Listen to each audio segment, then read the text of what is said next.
Ako, bibigyan lang kita isang tip, ha? Meron akong ganyan na sobrang na-inlove ako sa isang babae na talagang hindi ko kayang mawala siya sa buhay ko. Umiikot ang oras ko dahil sa kanya. Nakalimutan ko mali ng sarili ko. Hiniwalay niya ako eh. Iniwan niya ako. Nasa kalagitnaan ako ng trabaho. Pag uwi ko, wala na siya. Wala na yung gamit niya.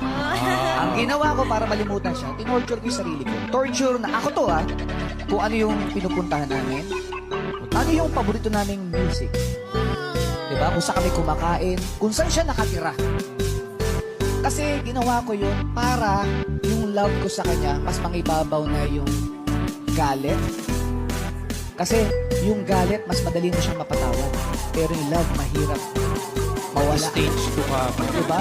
Kaya mas nangibabaw yung galit ko sa kanya, nawala yung love ko. Tapos yung galit ko, natutunan ko na siyang patawarin. At kailangan ko na mag-move on.